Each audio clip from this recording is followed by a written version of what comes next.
I had seen something about Airbnbs. I had obviously stayed in a lot of them throughout my travels. And so I'm like, you know what? Maybe maybe that would work. Mm. And so what I did was I finally we hunted down a property in our area close to home. And I took all of the brands that I had partnered with over the years in my lifestyle website and used all of those products to create a physical representation of what I've been sharing for years, Mm. something that I could be proud of. And that's really what created our brand standard of, the different things that we put in our properties.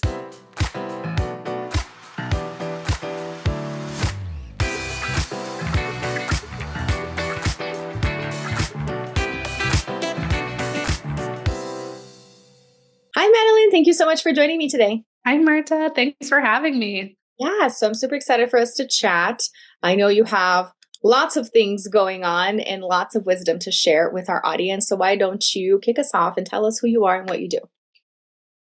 My name's Madeline Rayford Holland, and through a long kind of career journey, what started as a COO of a government contracting company and then led to a lifestyle website where I, partnered with brands like Delta and Target, I eventually ended up in the short-term rental space, which short-term rental is kind of a complicated term, but it essentially means Airbnbs. I have Airbnbs all over the country, and it has created time and financial freedom for my family. My husband and I have both left our 9-to-5s, and now I am super passionate about helping other families achieve that time freedom, not just the financial freedom with short-term rentals. Mm-hmm.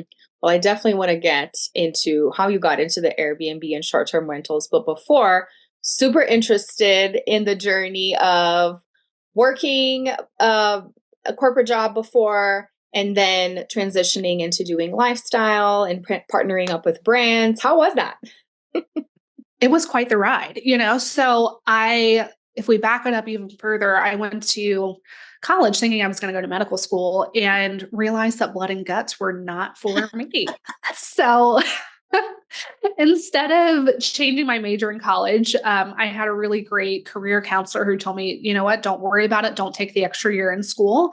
70% of people don't do anything related to their major of what it was in college, just focus on getting some real life experience. And so that's what I did. And then I came on to the government contracting company and managed people, processes. It was a manufacturing business. So I managed multi-million-dollar manufacturing lines and people and all the things. And the company doubled in size while I was there, which was really fun and exciting. But the practical side of that was I was spending over 100 nights a year in hotels and traveling. And so while it was fun when I was young and single and, just doing that, I was alone a lot. And so that's what led me to create my lifestyle website, Moderately High Maintenance. And so I was sharing my travel experiences in different towns where my job took me. I was sharing gluten and dairy-free recipes. I was sharing life on my little hobby farm. I have goats and horses and all kinds of fun little animals. So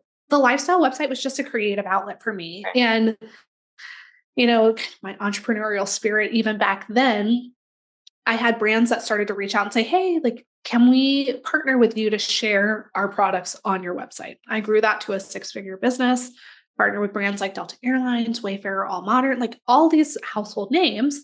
But what that taught me how to do was create content, create good content and consistent content. And so eventually, fast forward, I was doing that for a couple of years. My husband, John, and I were both kind of traveling in opposite directions. And we had our first son. And so we kind of got to a breaking point with all of the travel, all of the, just being pulled in multiple different directions. And we just said enough's enough. I had been into the real estate game, managing a long-term rental portfolio. And really all that taught me was that tenants and toilets were not worth their little return on investment. That's the word. I dealt with crap literally quite a few times in that space. And I was like, you know what, that's not really for me. So I'm like, I want to get into real estate, but how do I do it in a way that feels authentic and true to me without creating another job for myself? And so I had seen something about Airbnbs. I had obviously stayed in a lot of them throughout my travels. And so I'm like, you know what? Maybe maybe that would work. Mm. And so what I did was I finally just, we hunted down a property in our area close to home.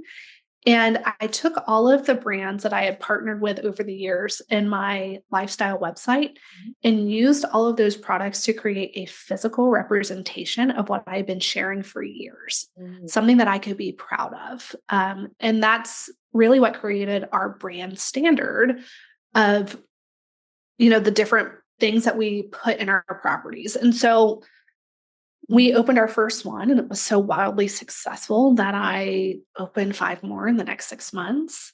Mm. And that was kind of the blossoming of MHM, moderately high maintenance luxury properties.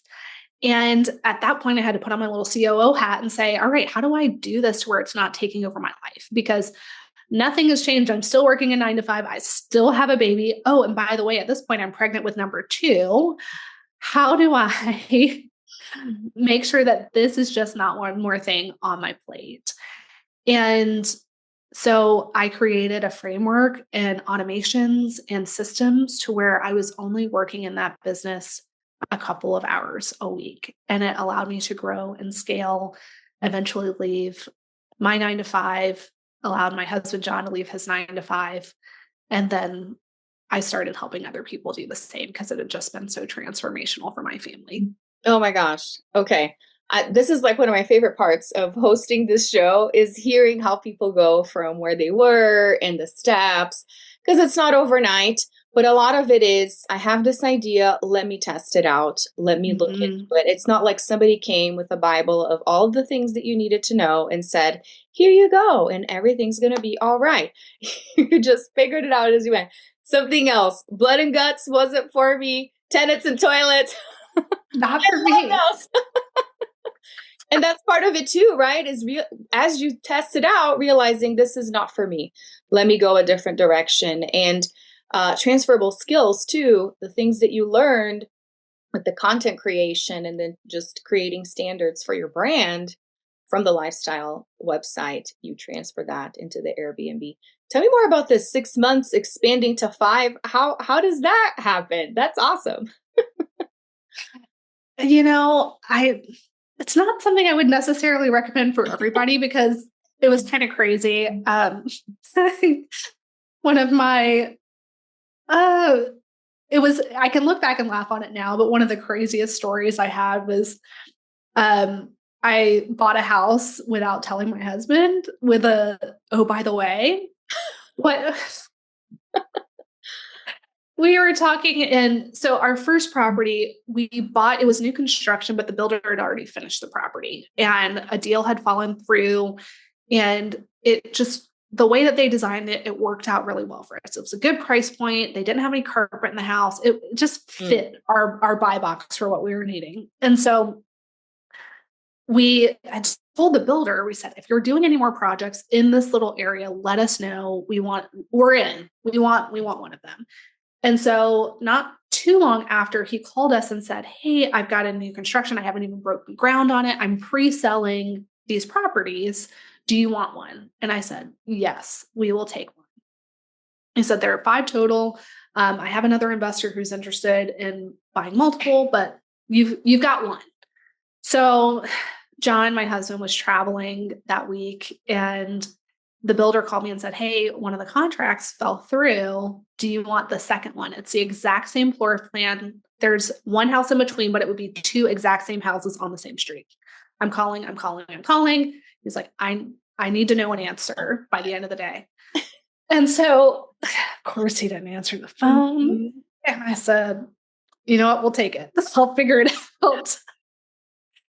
And you know what? It worked out beautifully. But as far as our marriage goes, and oh, by the way, of a multi-$100,000 purchase is not really what I would recommend, but that was the catalyst for properties. Okay. 3 and 4. And then we bought a mountain cabin in between there. And then the fifth, which was really interesting, which a lot of people I don't think understand about the short-term rental business, is you can get into it without necessarily having to own a property. Property number 5 was actually an arbitrage property, which means that we took out a long-term lease with the agreement with the landlord that we were able to sublease it out for short-term stays. Ooh. So we paid last month's rent and a security deposit, furnished the place, and then we were able to put it on Airbnb, Vrbo, and our direct booking website and start renting it out for short term. So the first 4 we purchased, but then property number 5 was an arbitrage unit, which is really exciting for folks who are like, I don't really have a lot of capital to get started in this business. How can I get in, start building up that cash flow in order to be able to invest and purchase a property down the road? And that's a really easy way to how to do that. That is so cool. Interesting. Well, learning new things here. So many questions, so many things that I want to touch on. Let's see. In terms of like for people wanting to get started, what are some of the biggest mistakes or the biggest tips that you have for people who are like, I would love to do this. I just don't even know where to go or what to do with the short term. So what I see a lot of times is analysis paralysis. I mean, this goes with any business, thinking that you have to be an expert to get started in it. I'm a big proponent of taking just the next best step. I share a ton of resources for beginners over on my Instagram account of just like, hey, if you're looking to get started, this is where you start. I would identify your budget to get started, because that's going to say, all right, am I going to purchase a property or am I going down the arbitrage route? Typically $20K or less, you probably need to be going down the arbitrage route. But knowing where you stand with your credit is another piece. Like, you don't have to have a perfect or amazing credit, but it is something good that you need to know. So we have a lot of people who leverage business credit in order to get started in this. But I would say, 1, just take the next best step. 2, find a community of people who are already doing what you want to do. And find somebody who can help you. That's really what I wish I would have had when I got started, was that community and somebody who had already been there, done that, and kind of hit the easy button there for me. But don't wait until you're an expert. Just go ahead and get started. Okay. All right. That's good advice. I mean, it's the entrepreneurial mindset, right? You kind of figure it out as you go. With action comes clarity. I love that. I'm going to use that word. With action comes clarity. Yeah. So do you support people beyond just the content that you share on there? Do you have any resources or anything for people that are wanting, like, okay, you're telling me I need to just get started. I'll start looking into my credit, properties, how much money I have. What else can you help people? Yeah. Well, I mean, first, right off the bat, this community, we have a free resource called Free Up More Free Time, which is just some more information about how short-term rentals can transform your life. I do have a one-on-one mentorship and coaching community where we will take you from 0 to hero in short-term rentals. And we help people with 0 real estate all the way through to people who have a wide realm of real estate experience and get you from where you are to where you want to be. And it's a very customized, high touch. We're looking into your budget, your financial situation, and telling you, okay, this is the exact market that you can be successful in.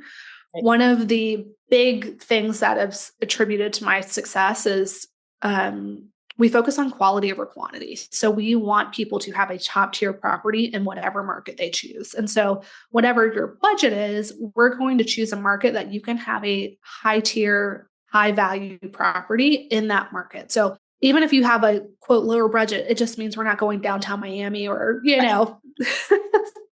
we may be going to a smaller town, but the beautiful thing is there is demand in those smaller towns where you can have a really good ROI and have a top performing property in that market. But that's exactly what we help you do. Figure out how to analyze and acquire deals, set it up, so that you can be a top tier property in that market. And then 3, we help you set up the digital side of things so you have those systems, processes, automation, so you're only spending just a few hours a week in that property. Nice. So what was the name of the resource? And I'll make sure to have the link in the show notes. Oh yeah, free up your free time. Free up more free time. Love it. So people will have to check that one out. What was the idea behind the name of the business? Because you've said it a couple times and I'm super curious now. Moderately high maintenance. So my husband actually came up with that name, and now he'll say that there's nothing moderate about the high maintenance. Love it. So we just took the moderately high maintenance and took the MHM and made MHM luxury properties just kind of as an homage to where it kind of started off. Where it started. I love that. So you talked about systems and obviously not making it turn into a job, because that's the whole point of being an entrepreneur, right? Is that you have the financial freedom, but also the time freedom. How did you develop and then, refined this? Did it involve hiring a team? Just for people that are listening to have a general idea of what to expect. Yes. So initially, I'd say under like 3 to 4 properties, you can manage it yourself with 1 to 2 hours a week. Most everything is automated. You're just checking in on the process to make sure that it's working. Anything over 5, I work with a team of virtual professionals. And so Nice. I've shared my framework with how to organize and truly be a CEO in your business, of how to check in on certain data points and other things. Like all of that is included in what we do. But learning how to fire yourself from certain positions and delegate those tasks and outsource is definitely a key component to that. We use Monday.com, Open Phone, like an interesting unified phone system where I have visibility into all interactions that my team is having with guests, but I'm not the one having those interactions. But high level of transparency to make sure that we're maintaining top tier customer service, but without me having to be involved, because the last thing I want is to be glued to my phone and my face and my phone in front of my kids. Yeah. I know you understand that. Oh yeah. Triplets. How old are your kiddos? They are 9. They turned 9 like about a month ago, which is crazy. I feel like people say that after 2 is when you kind of, once they're 2, or kids in general, once they're 2, you kind of start getting out of the fog or whatever. And I definitely say that after 6. So for me, it was like delayed because there's 3, I was like, the math adds up. That's when I was like, oh my gosh, it's going so fast. The math tracks. Yeah, it took a while, but I totally resonate with what you're saying, because it's, again, the reason why we're building this is that we can make our own time, but then it could kind of come back to bite us and be like, now I'm on all the time and it never ends. And I'm always on the phone and I'm always on the computer and I'm always answering calls. So having a system is definitely very good. Now, on the topic of family, since you've freed up your time, now that you have, how many properties do you have all over the US? 16. Oh my gosh, that's amazing. What do you do with your time then? What are some of the other things that you're involved in and that you're passionate about? Yeah. So as I shared earlier, I just love helping other families achieve that same time and financial freedom. That's a big part of it. My hobby farm with my, my goats and my horses and my chickens. And, I'm kind of a hippie when it comes to that kind of thing. You get our own eggs out of there. And then of course, like spending time with my boys. I've got a 4-year-old and a 2-year-old, and being able to choose how I spend my time with them. We love to travel. My family recently relocated from Georgia to Texas for 3 months because my husband's a reservist in the Marine Corps. And so they asked if he would come out temporarily to take some active duty orders. Usually he's a stay-at-home dad, but it gave us the flexibility to stay together as a family. And I can, do what I do from anywhere, which is such a gift. A few years ago, his unit asked him to do the same thing for 6 months, and my family, the boys and I, stayed home because we didn't have that flexibility. So being here for this 3 month is definitely full circle for us, saying, wow, look how far we've come to be able to transplant us and have this adventure together. So that, and we're really in the weeds with a 4-year-old and a 2-year-old. When you said you could start coming out of the fog at 2, I've got 2 boys. I'd say it's a full-time job just trying to keep them alive. I ask people all the time, like, when do they stop trying to self-destruct? Because never. Yeah, I have 2 boys as well, so I get it. But then the girl doesn't make it very easy in the emotion department. So, it's all a challenge. The trade-off, Exactly. So that's really my big hobby. This is life sustaining, for these 2 guys. Yeah, no, but I mean, the flexibility and what you're able to accomplish is really a testament of what you built, which is amazing. So congratulations on all of it. But we can't forget to talk about your podcast that you released not too long ago. Tell us more. Yeah, the Lux and the short of it. It's kind of a play on words for short-term rentals, but it's more focused on people who have taken change in their life and seized an opportunity. The story of people of just overcoming that mindset shift of like, I had a pivotal moment in my life, and this is how I overcame the challenge. And so it's been really rewarding. We've had some amazing interviews with folks. We broke top 30 in business last week, which we were really excited about. And it's all about just lifestyle shifts and mindset shifts of creating the life that you want to live. I love that. What is the name of it again? And we'll make sure and have that in the show notes as well. Oh, thank you. It's the Lux and the short of it. Ooh, I really like it. It's fun. It's like, what does that mean? No, I need to listen to it to figure it out. So people will come on over. Amazing. Well, before I ask you how people can connect with you, which we are connected on Instagram already, I'd love to ask you my $1 million question that I ask all of my guests at the end. Are you ready? I'm ready. Drop it at me. Okay. Madeline, what is an empowered woman then?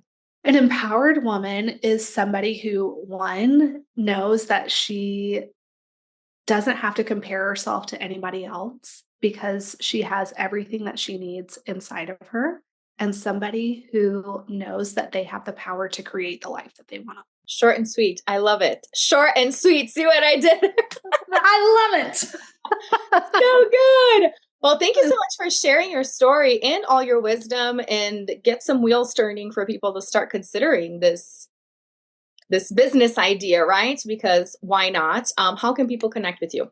Thank you, Marta, for having me. The easiest place to find me is on my Instagram or my LinkedIn. Both are Madeline Rayford Holland. My name has an extra E in there. So Madeline Rayford Holland. And my website is actually the same, but I share the majority of my content over on Instagram, and I would love to have you guys join me over there. Amazing. Go follow Madeline and get some more info. Well, thank you so much. I appreciate your time. This is great. Thank you, Marta. I appreciate it as well.